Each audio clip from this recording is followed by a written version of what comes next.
Hi, Kristin. Hey Craig, how are you? I'm good and excited for the extended class coming up this Saturday. And it's on resiliency. And as we are Kaiut Yoga teachers, we have a kind of different way to look at things from kind of conventional wisdom. So you had some insights on resiliency and what health means, at least in the Kaiut framework. Could you talk a bit about that? Yeah. You know, Craig, I think and I don't know if this is a cultural perspective or if it's just something that is a more widespread phenomenon. But I think that we have the tendency to identify health or not even identify, but define health as the lack of sickness. So there's kind of this place where it's like I'm either healthy or I'm not healthy, or and we tend to identify in those two realms. And I think one of the benefits of the Kaiut practice is that we are kind of beginning to expand on that or shift that perspective that true health isn't necessarily the lack of a sickness. True health is really about building resiliency. So, things are going to happen in life, right? Like people are going to get sick, um, traumas are going to happen, uh, things happen within a family unit or even to our loved ones. And and a true health or a stronger identification with health is that ability to be able to respond in a resilient way. And that's something that takes a little bit of time to build up. It's a different shift. And it seems like adapting or the ability to adapt is kind of the key piece of that. Would you agree? Yeah, I mean, I think that really helps to start taking the steps towards that, right? Just being able to put our body in different shapes or in different environments, give it different cues, and to kind of stress it out in an intelligent way. As it gets better at doing that, then I think, at least what I've noticed in my own life, and maybe you can comment in terms of your experience, I see myself responding differently in high stress situations. How about you? Yeah, certainly the emotional the emotional responses we tend to have when we're not aware um, certainly impacts our lives. And I think the more I dive into the practice, the more I learn about myself, the more I realize that the practice can um, help me respond in just interpersonal relationships. Um, and it's funny because we so often, you know, make yoga just a physical thing, and that it is that too. The resilience to be responding or adapting physically, but I think that all can turn into a much bigger picture, not only the physical. Yeah, I'm so glad that you brought that up because I think you're spot on. And again, I think that kind of comes in that little capsule of what we define as healthy and not sick, right? I mean, I showed my predisposition that I think of it as like on a physical level, but there is that emotional resiliency too. And the two are connected. The two are the same thing, right? The body and the mind. We talk about them separately even when we say the body and the mind are connected, right? Well, they're actually the same. Right. Yeah. Yeah. I'm curious to hear a little bit more of your experience of that with the practice, even. Yeah, it's tricky because we're conditioned to think things as um, separate things, mind, body. Um, and I think in the beginning, it's helpful to kind of have them as separate things to better understand them. Mm. But in the long run, it is the gestalt or the picture of everything. Like you can have a picture perfect physical physiology of health from the doc and probably might be miserable or mean or angry or whatever. And eventually that'll turn into physical whatever.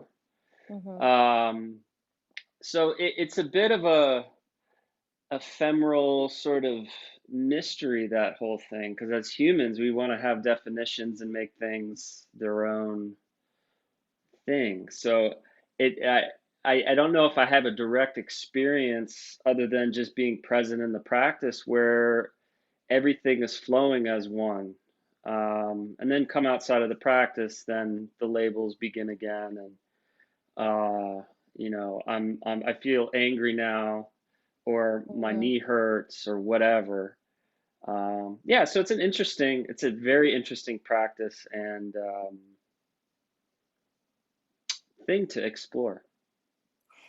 Yeah, and I think you actually also hinted at another piece that can kind of feed into all of this is that we have that tendency to want something to come to an end, right? Like whether it be anxiety, depression, a shoulder injury, uh, some type of surgery, we want it to, there's a human tendency to want that to come to completion. And I think at least what I'm experiencing now in my practice or in some of the conversations that we've been having is that there it really is infinite. There's always another layer. There's always yeah, that peeling of the onion, something else to express itself, and in quite a beautiful way it becomes very boundless at that point.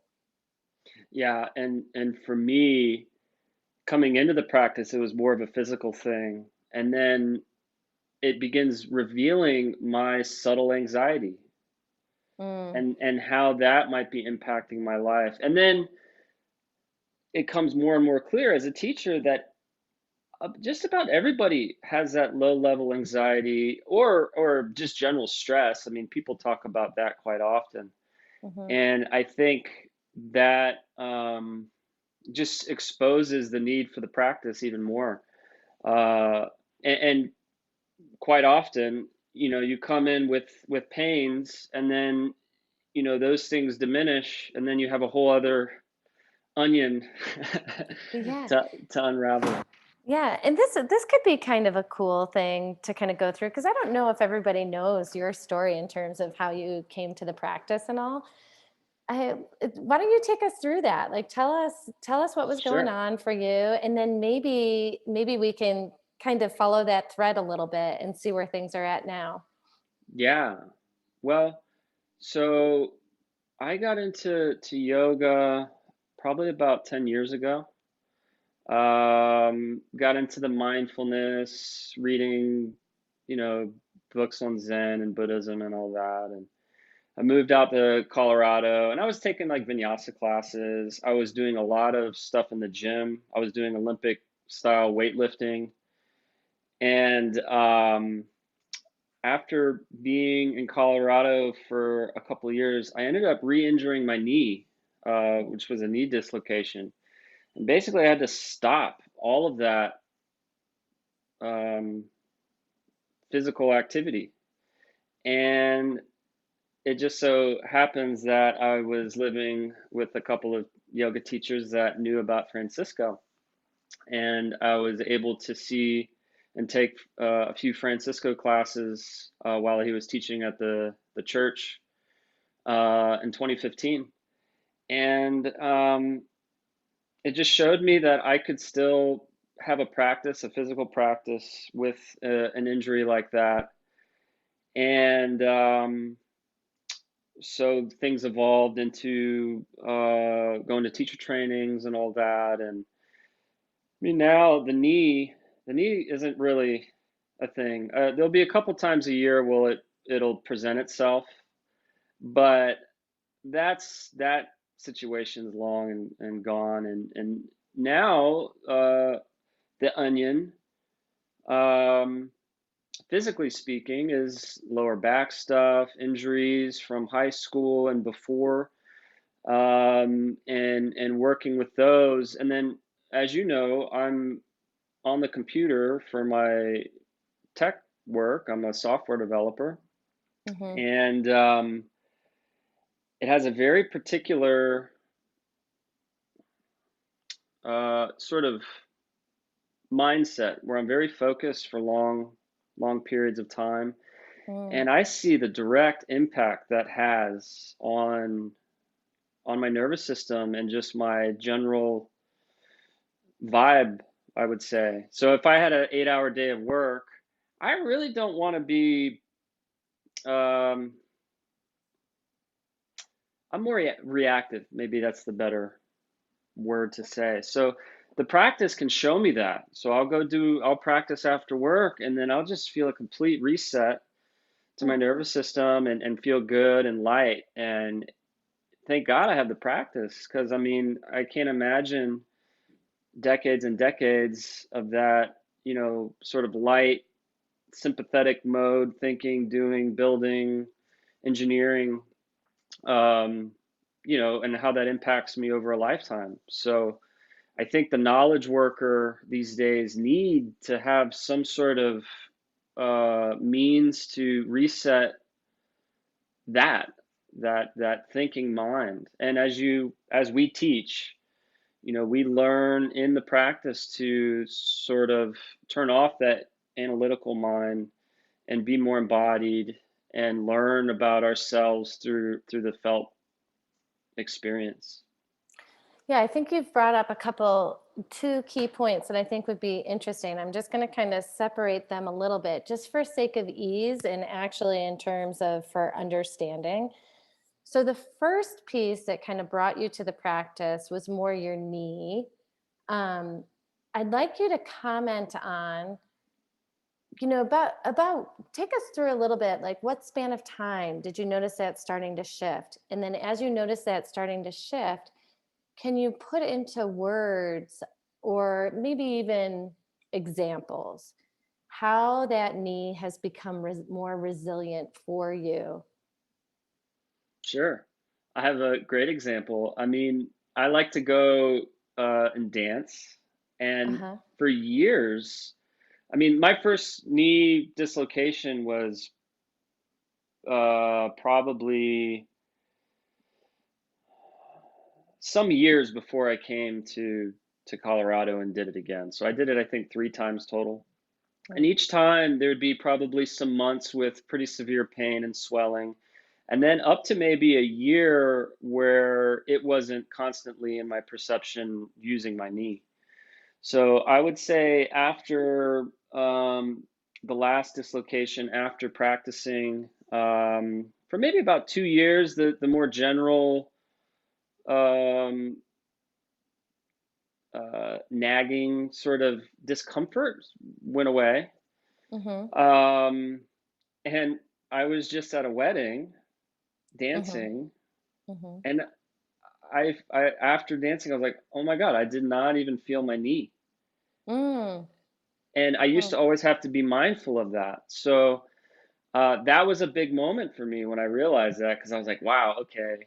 Like I used to have to baby it a little bit, and so now, it's not, it's, I think I've worked it out of my nervous system's need to protect it, Mhm. you know? And in doing so, you've built up this resiliency, you've built up tone, you've built up movement in other areas that maybe, you know, weren't quite available to you. That's the type of resiliency that we're looking at. So now, I mean, Craig, just this awesome use case, right? That's that physical piece. But then you have this job that is highly engaging with the mind. And many of us find ourselves in that same situation, whether we're looking at the computer or engaging with our phone, regardless of what the content is, that sometimes maybe we delve into the rabbit hole a little bit, or we kind of get in this loop almost. I'm curious if you can again kind of put to words what you're noticing in terms of that sort of mind engagement, emotional engagement, and the resiliency that you're experiencing in the practice. Sure. I mean, I think the hard example is, as I mentioned before, like I can um, do a whole day of work where I'm pretty exhausted mentally speaking. Mm-hmm. I'll find myself a little more agitated, Mm, and just one practice or even a half hour of legs up the wall or whatever can completely reset that. So it's more of a tool for relief and a reset, um, because it's uh, inevitable. As long as I'm programming, I'm gonna have to revisit mm. that mode. Yeah, So that's an ongoing. That's something that's gonna keep going on. It's not gonna be yes, complete. Hmm. right. And I'm just at the beginning of experimenting and understanding how my relationship with the computer work and how I use my brain, how even in my workday, how I can shift that Hmm. in real time, sort of way. So um, yeah, I don't know the potential yet. Well, I feel like I'm just scratching the surface, as far as how the practice can uh, change my relationship to my computer work. Hmm. All I know and all I can say now is it sure feels good to practice and let go, after a long day of work. Yeah. Huh. I see you every now and then when you're working in Virasana. I'm actually in Virasana right now. I don't know if you can see. Yeah, so that is kind of a curious thing for me as well. Do you notice that influence, like when you could be in a shape and still engaging with that work? Yeah, I think that's tricky territory. Hmm. Because when you're in a sort of doing working analytical mode, you sort of lose any track or perceptions of your body, which is Mm, quite different from when we're practicing. When we're practicing, we're the opposite of that. So I'm in a Virasana, I'm feeling my knees, I'm feeling my ankles, I'm feeling everything. So I think it can be tricky, but I do it. I do it more as a way to stimulate blood flow, to just I like being in poses. It feels good to be in Virasana. yeah. So Yeah, and um, important distinction in terms of where is your mindset at, where is your approach at, and really to get, I'm not going to say the most benefits from the practice, but maybe kind of the regenerative benefit of the practice to be in that restful, the a yeah, restful mindset, a restful place. yeah, and I think it goes back to variety too. I Yeah, mean, we yeah. have to stimulate that whole range of different modes to be in, Mhm. at least with um, how we're interacting with our body. So, doing it the same way all the time, you get stuck in another loop. So I don't practice or I don't work all day in yoga poses. But this morning, I started in yoga poses just for a little bit. So I think even in that regard, it's about variety. And as you've heard Francisco talk about before, a lot of the poses that you don't really enjoy being in the beginning, sometimes it might be good to be listening or reading to a book or something just to kind of distract you a little bit. So Yeah, definitely. I'll play with that as well, occasionally, just to spend more time in the pose that might not be something I want to be in for 10 minutes or so. Hmm. Hmm. Sweet. Yeah. Well, I didn't know we were going to talk about me, but Yeah. I think it's always interesting to sort of see how other folks kind of end up in the practice and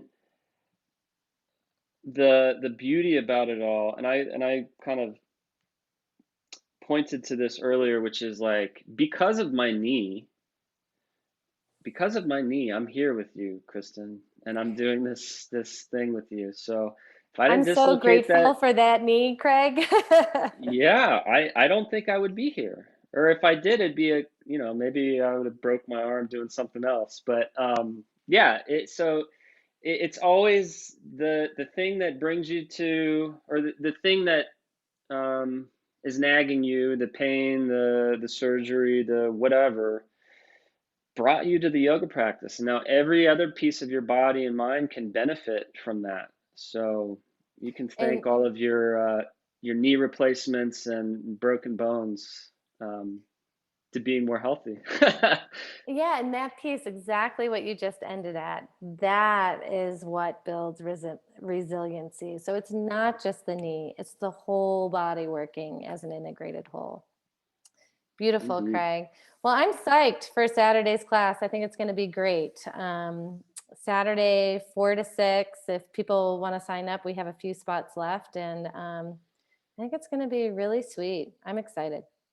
Me too. We'll hope all of you watching this will join us, and we'll see you then. Thank you. See Take you, care. Kristen. Bye, Craig.